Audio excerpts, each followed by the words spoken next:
si tú quieres hacer algo nuevo que merezca la pena, que valga la pena. De lo contrario, no merece la pena. Si lo que vas a hacer, ese sueño que tienes, esa vida nueva, si merece la pena, da el paso.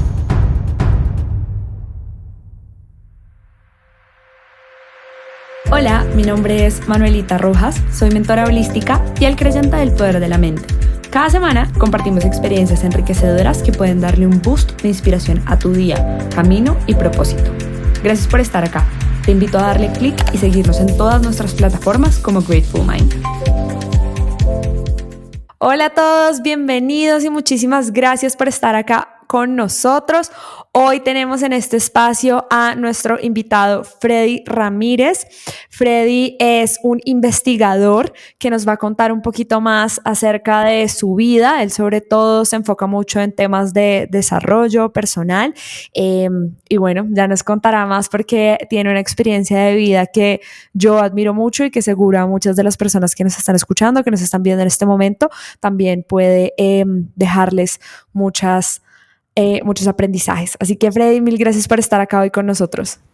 Hola Manuelita, ¿qué tal? Muchas gracias a ti por la invitación, es un honor hacer parte de este podcast y bueno, pues esperemos que lo que les pueda compartir de mi experiencia, de mi vida, sea útil para toda esta audiencia tan especial. Gracias, Freddy. Sobre todo es investigador, es en investigación en desarrollo de talentos lo que haces actualmente, ¿cierto? Exactamente, lo que se llama técnicamente capital humano, que tradicionalmente es lo que se llamaba recursos humanos, pero yo me he orientado más hacia el desarrollo de los talentos, planes de carrera y obviamente iniciando desde el autoconocimiento. Entonces es una mezcla de psicología, pedagogía, empresa. Es un trípode un poco ahí interesante, que bueno, pues he trabajado en eso ya un buen tiempo. Freddy, me gustaría conocer un poco más de ti, de cuál es esa historia imposible, posible, cuál es ese momento que nos quieras compartir de tu vida en el que de pronto las cosas no se veían tan fáciles, que te costó mucho tomar una decisión o que fue una situación retadora para ti y que de alguna manera se logra solucionar gracias a ese trabajo interno o a diferentes aspectos que nos quieras contar hoy. ¿Cuál sería ese momento? Como te decía ahora, es una moneda con dos caras, una vida antes y una vida después. Yo fui miembro de una comunidad religiosa por muchísimos años. Entonces tú ya entenderás pues que uno tiene una estructura de un seminario, de una formación, alrededor de 20 años en un estilo de vida, pues te forman desde los 17 años que tú ingresas a una comunidad, te forman, te preparas para una evangelización, para un trabajo apostólico. En mi comunidad a la que pertenecía yo, una comunidad de origen francés, la misión apostólica era trabajar en las cárceles. Entonces, cantidad de años de experiencias trabajando en cárceles en varios sitios, en Colombia, en otros países también. Y cuando tú, después de un camino largo, tú te das cuenta de que lo que haces es bonito, es maravilloso, pero no es suficiente, es incompleto. Tú empiezas a tener una pequeña crisis sobre, bueno, ¿y qué hace falta? ¿Qué le hace falta para que sea completo? Entonces, claro, pues obviamente tú te imaginarás que es un camino largo de discernimiento, de búsqueda tal cual, de orientación. ¿Qué hago si no soy suficientemente feliz? No es que no esté bien en lo que haga, pero no me llena completamente, hay algo que me hace falta. Entonces, bueno, pues obviamente hice un camino, me apoyé en personas muy cercanas, muy experimentadas, que me ayudaron a entender, a discernir, hasta que obviamente yo me di cuenta que lo que tenía dentro, que lo que había recibido por gracia, por don, por esfuerzo, por estudio, por trabajo, se podía también redimensionar y reinventar en otro contexto de vida. Entonces yo decido abandonar la vida religiosa después de 20 años. Es como si tú volvieras a nacer, es como si tú, te lo pongo en términos más coloquiales para tu audiencia, estás casado 20 años y te divorcias y ya, dejas tu familia y empiezas una vida nueva. Entonces, claro, y fíjate, estamos en una cultura cristiana donde hay familias, hay un entorno que, oye, pues ¿cómo es posible que vas a dejar tu vocación religiosa sacerdotal y qué vas a hacer? Pero ¿cómo es posible? Algunos vas a traicionar a Dios, ¿cómo se te ocurre? Bueno, todos esos imaginarios que te vienen. Finalmente tú haces un camino y a la luz de 10 o 12 años que sucedió eso, yo digo, gracias a la misma vida que me dio la oportunidad de renacer y reinventarme, porque no perdí lo que tenía, lo completé. Yo hoy día, yo lo veo así, lo transformé y lo trascendí. Y toda esa riqueza hoy día, pues fíjate que me sirve enormemente para el trabajo ya con las personas, con los profesionales, para ayudar a discernir y a encontrar y a potenciar los talentos que tenemos todos como seres humanos. Wow, qué historia, Freddy. A mí me encantaría, pues si es posible, conocer un poco mejor los detalles de cómo se da esto, ¿no? De cómo entras a esa vida eclesiástica y cómo empiezas a sentir que de pronto esto no es lo tuyo, que tal vez quieres ese cambio de vida, que después de todo ese tiempo que nos mencionas que ya estabas con este paralelo que nos das lo que sería para una persona coloquialmente divorciarse de su pareja a los 20 años, de haber estado casado, pues ¿cómo te das cuenta de esto? ¿Cómo comienza esa búsqueda interna y qué es todo esto que se genera en ese momento? Bueno, es una larga historia, te la resumo en un par de minutos. Mira, Okay. yo ingresé, bueno, a los 17 años, acababa el colegio, voy al seminario. El primer choque es, yo nací en Medellín, fui criado en Medellín, y a los 17 años, oye, vas al seminario y vas a Bogotá, una ciudad nueva, una cultura nueva. ¿Esto era algo por decisión propia o esto era algo como impuesto, digamos, de No, familia o socialmente no, es o decisión cómo se propia, da no. esta? Sí, no es así como tanto como en las películas, no, te vas para la vida sacerdotal, religiosa, porque es la Ok. tradición de la familia. No, finalmente yo empecé, fíjate que yo tenía siempre una tendencia a trabajar con la gente, participaba en los movimientos juveniles, yo estudié con salesianos. Entonces, claro, obviamente, pues tú estás en un entorno juvenil, como evangelizador, pastoral, pero pues tú no piensas en eso a esa edad. Pero cuando yo conozco a esta comunidad religiosa que en la zona de Medellín donde yo vivía se dedicaba a una población muy vulnerable y muy pobre, me acuerdo que una vez fuimos a ayudar a construir unas casas en madera con tejas de zinc cubiertas de cartón y plástico, por lo menos para que tengan un techo, para que no se mojen por lo menos. Entonces, este tipo de experiencias a ti te tocan el corazón y dicen, oye, tú tienes que hacer algo por la vida, por los demás. Entonces ahí creo que nace esa vocación, con el tiempo evoluciona, se convierte en una decisión vocacional, entro al seminario, voy a Bogotá, empiezo una carrera de formación que dura aproximadamente 10 años, voy a estudiar a España también, la filosofía y la teología, y en esa época pues ya me empiezo como a orientarme hacia el mundo de la educación, de la pedagogía, de la formación. Entonces la comunidad me envía justo a Italia a estudiar ciencias de la educación. Entonces cuando regreso a Colombia ya, pues mi labor fundamental se concreta en la educación y sobre todo en la formación de los seminaristas de las futuras vocaciones. Entonces, claro, pues tú eres joven, lleno de ideas, de ilusiones, de conocimientos también, de quieres innovar en esto, pues tú sabes que hay una tradición eclesiástica que se va transformando, como todo en la vida, todo evoluciona, entonces tú quieres hacer parte de esa evolución, de esa innovación, entonces tú traes ideas innovadoras. Entonces, claro, pues hicimos un camino muy interesante. Me acuerdo que en esa época tuve la oportunidad de liderar un proyecto a nivel de Latinoamérica en la formación de, o sea, los procesos pedagógicos de los que estaban jóvenes en formación en 6 países en Latinoamérica, una cosa fantástica, ilusionante y motivadora. ¿Qué pasa?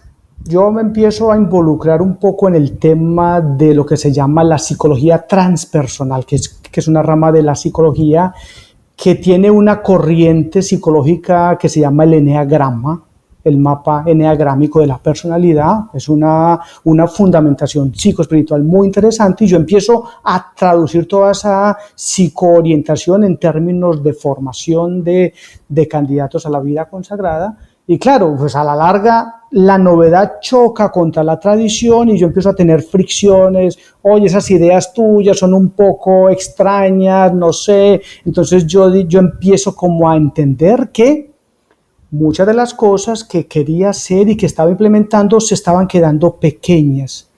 Hoy, a la luz de mis años, yo lo veo, lo comprendo y lo respeto, pues hay mentalidades que cuando están tan anquilosadas en una forma de hacer las cosas, se les dificulta ver la novedad, ver otras cosas, otros puntos de vista, ¿no?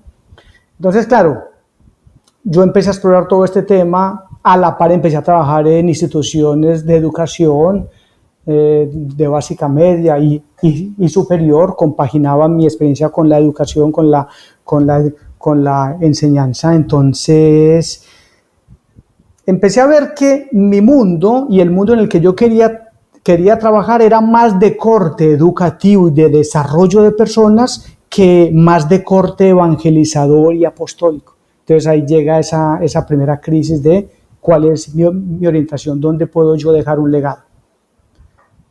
Entonces, claro, pues tú tienes dos amores, porque son dos amores, pero tienes que elegir finalmente, porque parece ser que en esa época de mi vida eran incompatibles, tenía que elegir y elegir fue difícil.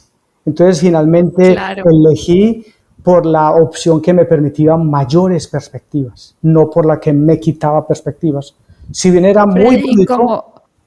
Perdón, te interrumpo ahí un segundito, como para hacer énfasis en ese reto de elegir, que para muchas de las personas que nos están oyendo, claro, entendemos perfectamente tu punto y tu historia, pero yo creo que hay muchos momentos de vida y en muchas otras áreas en las que a veces no estamos en esa situación, ¿no? De confrontación, de que queremos dos cosas mucho, pero hay que elegir. ¿Cómo se siente esto para ti? ¿Cómo es ese momento de conflicto, de fricción, de entender, bueno, me gusta esto, llevo tanto tiempo haciéndolo, pero esto otro es nuevo y tal vez estas personas con las que estoy no lo están entendiendo tan bien y a mí realmente esto me está gustando un poco más, pero ¿cómo tomas esa decisión y cómo te das cuenta que tal vez una cosa te gusta más que la otra? Yo creo que a la luz de la experiencia de estos años y recapitulando el pasado, ¿qué sirvió y qué creo que le puede servir a la audiencia? Lo primero, tener paciencia. Las transformaciones toman tiempo. Cuando uno dice, no tomes decisiones a la ligera, es muy cierto. Jamás tomar una decisión a la ligera con la cabeza caliente, jamás. Puede ser equivocado. Entonces, paciencia.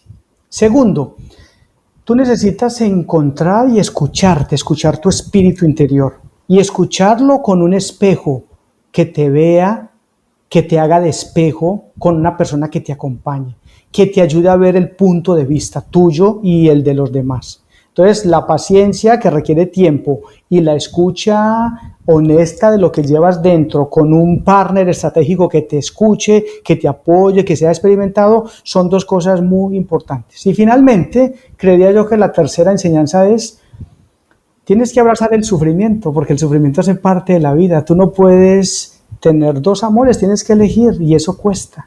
Entonces tienes que abrazar el dolor, que significa romper con algo que para ti es significativo porque consideras que lo que estás abrazando será aún más significativo. Pero cuando tú lo veas se va a tardar tiempo. Entonces, mientras tanto, acepta el sufrimiento como parte de la aventura que estás tomando. Y en ese momento tú lo veías de esa manera, o sea, eras consciente de, claro, hoy lo que estamos hablando en retrospectiva, pero en ese momento tú lo veías de esa manera, te dabas cuenta que bueno, que eso de parte y que era como, como era en ese momento. Yo creo que uno, claro, pues tú imagínate unos años atrás, uno está más joven, o sea, tú no tienes la perspectiva que tienes ahora, o sea, claro, obviamente yo recibí una muy buena formación humana, espiritual, integral. Entonces yo era consciente que me tenía que tomar el tiempo. Fíjate que yo me tomé 2 años de mi vida pensando qué hacer, escuchándome, entendiendo, 2 años. Eso no es hasta aquí llegué y me voy. No. Porque tú estás jugando con tu propia vida, con tus decisiones. Estás dando como un volantazo a tu vida. Entonces me tomé 2 años de tiempo, me dejé asesorar de varias personas que me acompañaron. A lo mejor el sufrimiento, no sé si lo manejaba bien, porque tú a veces sientes como, pero ¿por qué tengo que elegir? ¿Por qué tengo que decidir? A veces nos negamos a elegir porque queremos tenerlo todo, porque a veces estamos en una cultura donde queremos tenerlo todo y todo no se puede tener. Entonces hay que apelar a tus valores, a tus principios y elegir aquello que está conectado con tus valores, porque eso es lo que te va a sostener para el resto de tu vida. Y así Claro. fue.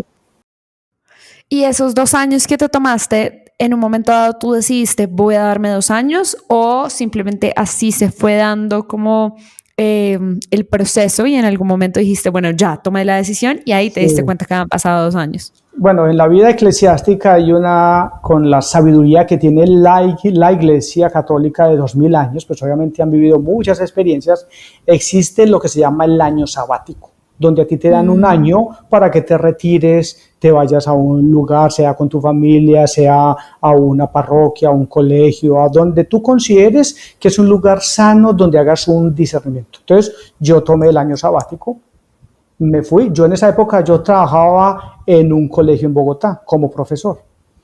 Entonces yo continué con mi trabajo como profesor porque afortunadamente pues tenía un trabajo. Entonces si tú te sales de una comunidad religiosa, oye, tú tendrás que vivir en algún sitio, tendrás que comer, tendrás que pagar tu luz, tus servicios públicos, en fin. Y yo en esa época justo comenzaba a estudiar gestión humana. Entonces dije yo, me voy a tomar un año sabático, sigo con mi trabajo, voy estudiando aquello en lo que estoy pensando que puede ser mi nuevo camino y voy discerniendo. Estoy fuera, estoy trabajando y voy visualizando, y en ese tiempo a lo mejor voy a ver con más claridad si lo que estoy empezando a vivir me llena y es lo que yo creo que va a completar mi vida. Si no me llena, a lo mejor tendré que volver a lo que consideraba que no me llenaba, pero que en el fondo sí me llenaba. Entonces era como un juego inteligente a 3 bandas para poder olfatear, saborear si el paso era el adecuado. Entonces, ¿qué pasó? Se terminó el primer año y te dicen a ti, oye, bueno, tienes que volver. Y fíjate que en esa época me dijeron, si vuelves, te vamos a mandar a Puerto Rico para que trabajes en unos hospitales. Oye, pero ¿qué voy a hacer en los hospitales en el mundo de la salud si yo soy del mundo de la educación?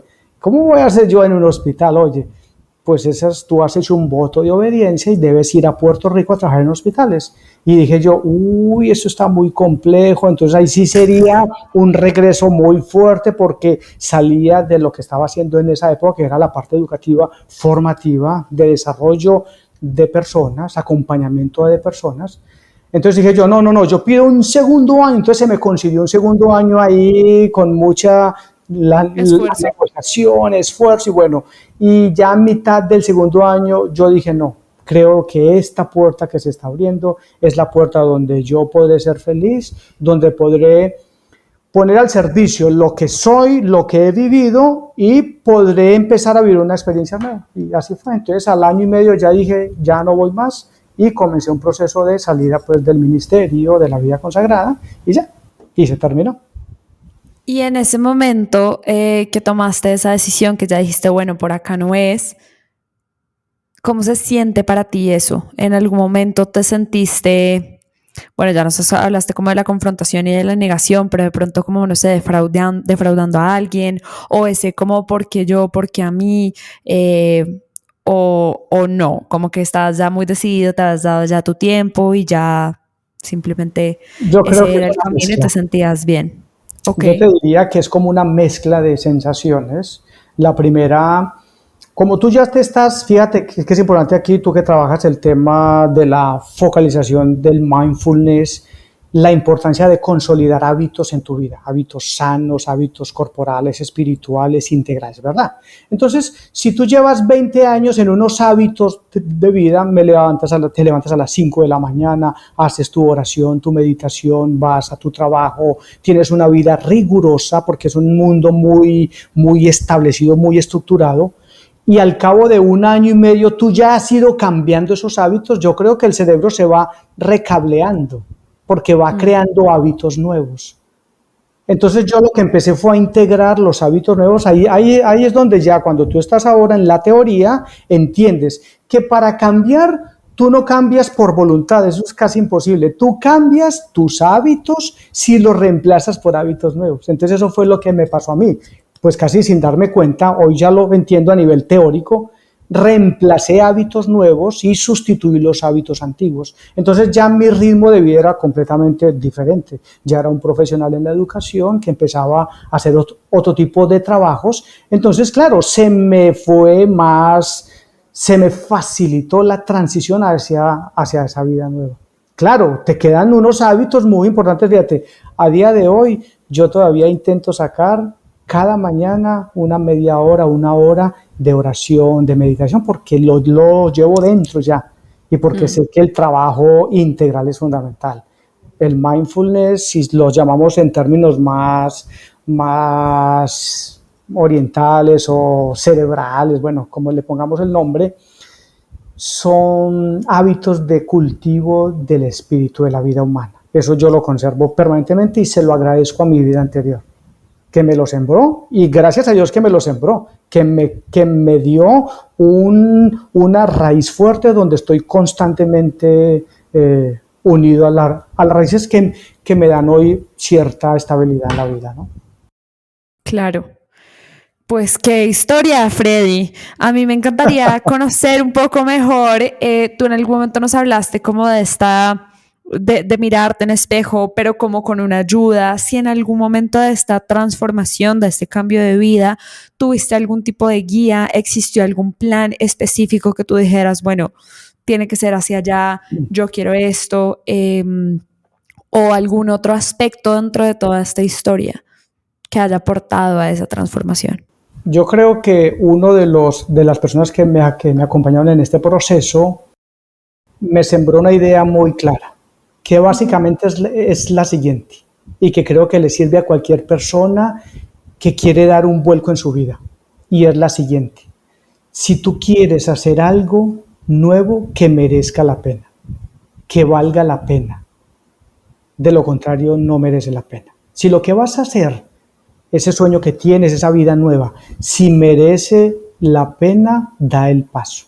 Entonces yo creo que eso me caló tan hondo que dije, bueno, ¿a qué quiero yo dedicarme? Si lo que yo tengo, yo lo amo, pero lo veo incompleto, entonces, ¿qué será eso nuevo que me llena? Entonces dije yo, quiero dedicarme completamente a desarrollar personas, a acompañar personas, a enseñar. Porque en el otro estilo de vida, si bien lo hacía, tenía que mezclarlo con otros ámbitos pastorales, espirituales, todo el mundo eclesiástico. Entonces yo quería dedicarme exclusivamente a esto otro. De ahí que tenía que dar el salto. Entonces, claro, obviamente, a lo que me dediqué, pues obviamente ya en estos 10 o 15 años, obviamente yo ya venía con todo este trabajo, ya me metí completamente en la investigación de lo que es la estructura humana y descubrir lo que es la integralidad del ser humano. Si antes yo estaba en un mundo espiritual y hablaba en un micrófono y le hablaba a miles de personas en un templo o en un colegio o en un estadio, incluso estaba hablando a 5,000 personas, porque tú te enfrentas a masas y hablas de una vida feliz, de una vida consentida desde unos esquemas espirituales, en este caso evangélicos. Cuando tú ya dices, vamos a hablarle a una persona, aunque sea una sola, a un grupo de personas, 5 o 10 personas, desde otros ámbitos más grandes, no solamente espiritual, es importante, pero también el ámbito emocional, el ámbito de la mente, el ámbito corporal. Entonces empecé a entender ahora, que es ya mi nueva vida, la integralidad, cuerpo, emociones, mente y espíritu. Tanto es así que ahora yo digo, oiga, señores, los que están en el mundo de la psicología, del desarrollo humano, atención, se están quedando todavía sesgados en una partecita, mente y emociones. ¿Y qué pasa con el espíritu? ¿Qué pasa con el cuerpo? El espíritu se lo dejamos a los pastores, a los evangelizadores, y el cuerpo se lo dejamos a los doctores, a los médicos. Y nosotros nos concentramos en la mente y el espíritu, no en la mente y las emociones. No, tenemos que completar el arco del desarrollo. Si una persona quiere hacer un camino donde realmente se conozca, se desarrolle, crezca y viva con un propósito, trabaja tu cuerpo, tus emociones, tu mente y tu espíritu, todo junto, que no falte nada. Entonces, claro, obviamente, cuando tú descubres que quieres dedicarte a eso, sí que merece la pena dar el salto. Freddy, ¿y cómo ha sido después de esto, toda esta historia y todo este duelo de alguna manera que nos cuentas? ¿Qué pasa después de? Tú decides ya tomar esta vida, de enfocarte en todos estos aspectos de la integralidad y ¿qué ha pasado desde entonces? Bueno, esa es otra larga historia, obviamente.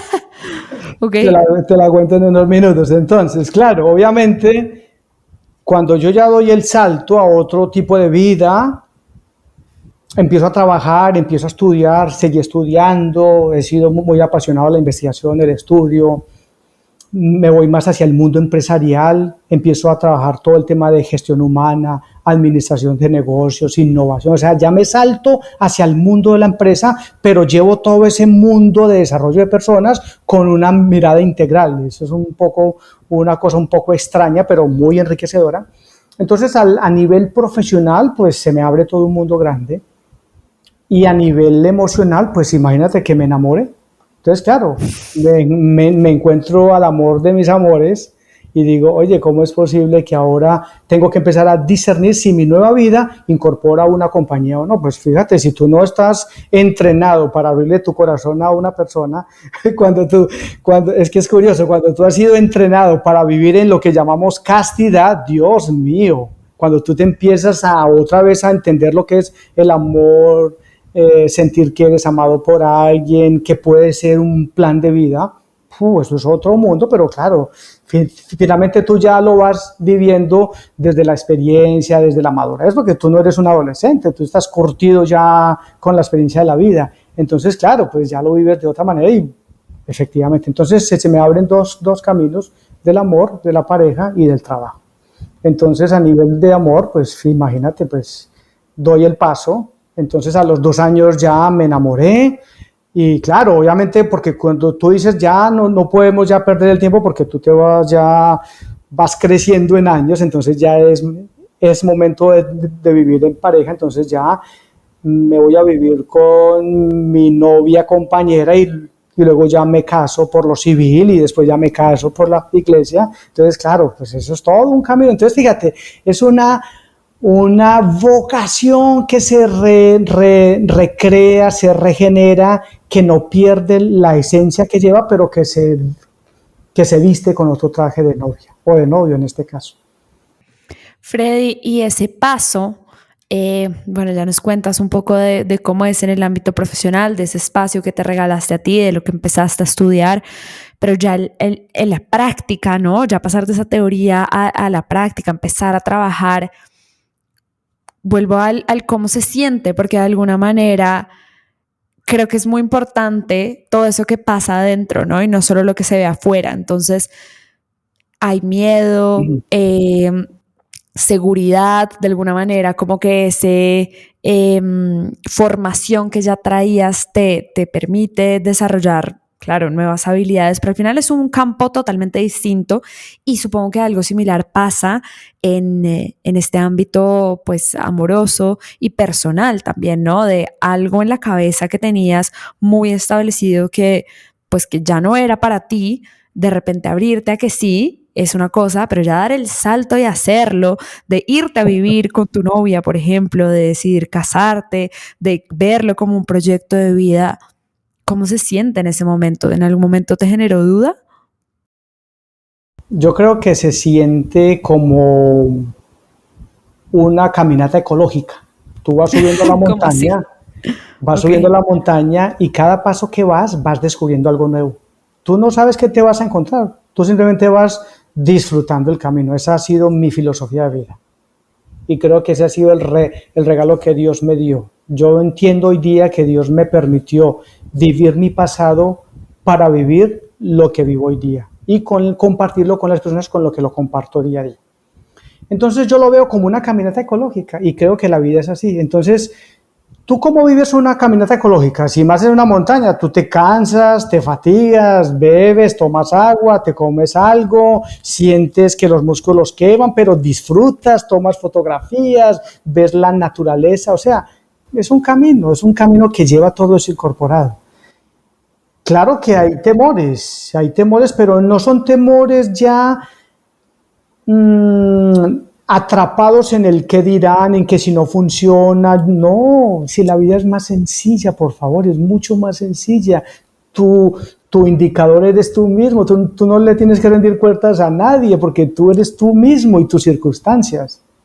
Entonces, tú simplemente disfrutas y cuando tú disfrutas el camino, pues obviamente, si hay que sufrir, pues se sufre. Si estamos cansados, se cansa y se descansa. Si hay que reírse, se disfruta y basta. Y ya está. Entonces, yo creo que esa filosofía de vida me permitió a mí un poco ir avanzando. Entonces, si tu pregunta es, ¿cómo se siente de todo, como la montaña rusa.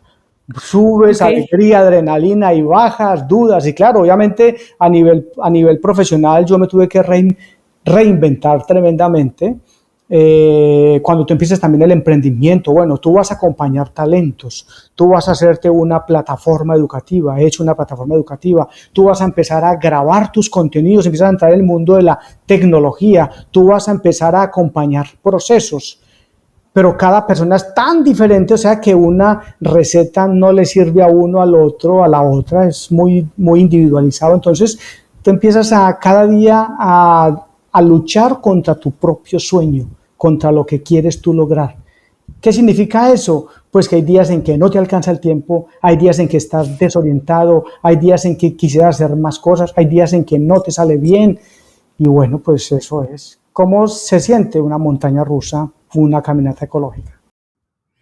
Qué fuerte y qué buena similitud, ¿no? Ejemplo el que nos das, porque claro, debe ser un montón de emociones y todas al mismo tiempo.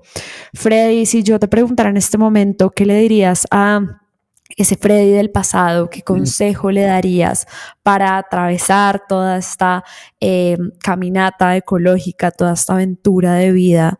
¿Qué le dirías? ¿Qué tres recomendaciones le darías? Mira, yo le voy a dar una receta, entre comillas, o compartir una experiencia de vida a partir de lo que estoy haciendo ahora. Yo empecé a estudiar ahora el doctorado en psicología y la tesis de investigación es los factores que posibilitan la adaptación al cambio. Porque como todo está cambiando, hay que aprender a adaptarse. Y eso es todo un proceso mental, emocional, corporal, espiritual. Entonces, cuando yo tomo esa decisión es porque me ha costado adaptarme, a pesar de todo lo que te he contado, cuesta adaptarse porque te tienes que reinventar. Entonces, ¿yo qué le diría a la gente hoy día? Lo que estamos viviendo hoy será hoy, mañana será otra cosa. Y el mundo está cada vez cambiando a una velocidad que no nos imaginamos. Y en 5 años no estamos preparados. Entonces, lo primero, hay que adaptarse. Y adaptarse es aprender permanentemente. Tú no puedes dejar de aprender. Y aprender significa estudiar, hablar con las personas, observar qué hacen otros, conocer las buenas prácticas de otros, los errores que se cometen, aprender.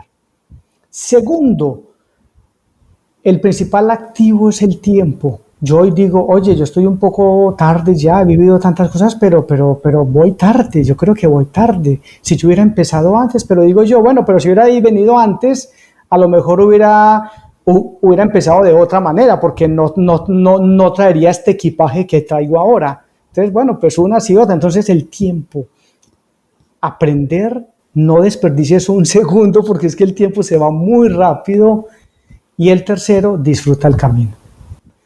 De nada sirve ir por la vida quejándose o lamentándose o que no lo logro. No, disfruta y tú no tienes que rendirle cuentas a nadie. Fíjate que yo rompí un paradigma con mi antigua vida. Cuando rompes un paradigma, te liberas porque tú descubres que la vida es tuya y tú te empoderas de tu vida. Entonces, es clave eso, que disfrutes. No hay que rendirle cuentas a nadie porque tu vida es tu vida, tu entorno es tu entorno, tú forjas el camino, no hay nada establecido, tú lo haces cada día. Aprende Aprende permanentemente, aprovecha el tiempo y empodérate de tu vida. Realmente rompe esos paradigmas y disfruta. Freddy, una pregunta sobre todo sobre este último hack o esta última recomendación que nos das de empoderarnos de nuestra vida. ¿Cómo se hace eso?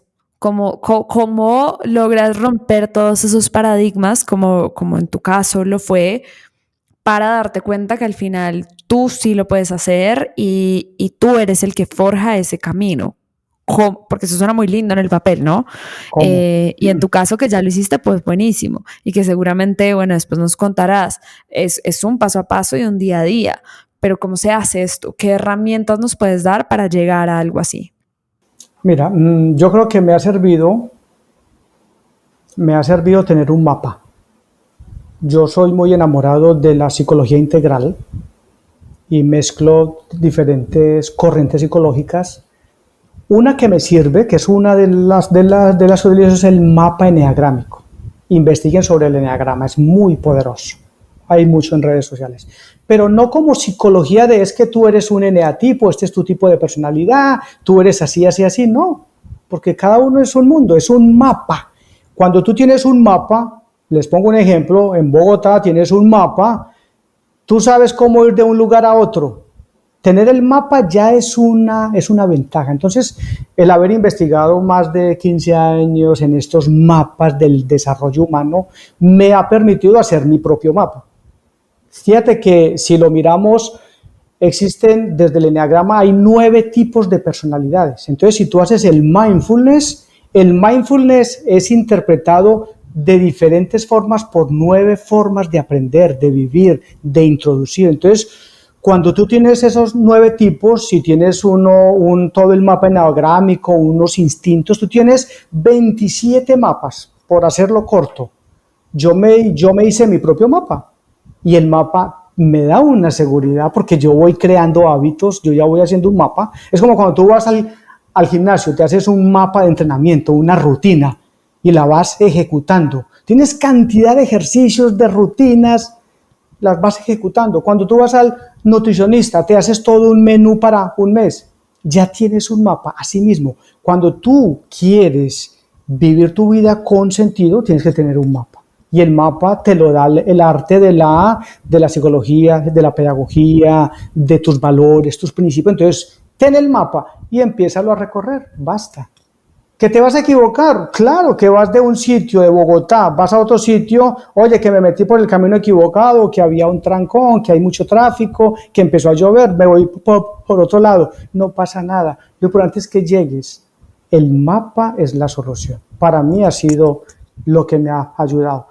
Que tú dices que yo ya lo viví, para nada, yo apenas estoy empezando, pero tengo el mapa, entonces el mapa es fantástico. Y fíjate, cuando hablo con las personas sobre todo el tema de carrera, oye, estoy en mi carrera, ¿yo para dónde voy? O quiero ser emprendedor, pero soy esto, tengo miedos, aparece la dimensión humana y la dimensión profesional. ¿Qué hacemos? Construyamos el mapa, y en ese mapa empiezo a caminar, basta. Te vas a apoyar con el médico, en el amigo, en el psicólogo, en el pastor, en el sacerdote, en tu familia. Hay una red de apoyo gigante que te va a ayudar a recorrer el mapa. Cuando tienes el mapa, vas a disfrutar la vida, el camino, vas a aprovechar el tiempo y vas a aprender permanentemente. Buenísimo. Freddy, pues muchísimas gracias por toda esta información que nos dejas, por compartirnos un pedacito de tu historia, de tu vida y sobre todo dejarnos todas estas recomendaciones para poder trabajar pues cada uno en su propio mapa y en su propia vida. Así que 1000 gracias. No sé si hay algo más que quieras decir antes que cerremos el episodio de hoy. Agradecerte a ti por esta invitación, de verdad que es una alegría poder compartir un pedacito de esta experiencia, invitarte a que lo que tú haces de verdad que es noble, tiene un propósito y aunque tú no lo creas, siempre tocas personas, de una u otra forma, hoy, en 2 años, en 5 años, vas a tocar vidas. Entonces te felicito por lo que haces, te animo a que lo sigas perfeccionando, sigas aprendiendo y sobre todo que sigas creciendo con la gente con la que interactúas permanentemente. Que así sea, Freddy. Muchísimas gracias de nuevo y gracias a todas las personas que nos están viendo, que nos están oyendo en este momento. Nos vemos muy pronto con más historias imposibles posibles. Gracias. Un abrazo, gracias, chao. Gracias por llegar hasta acá. Espero te haya llenado de inspiración y optimismo. Si te gustó, síguenos en nuestras redes sociales como Grateful Mind. Suscríbete para recibir semanalmente nuevo contenido y compártelo para que así podamos generar un mayor bienestar para todos.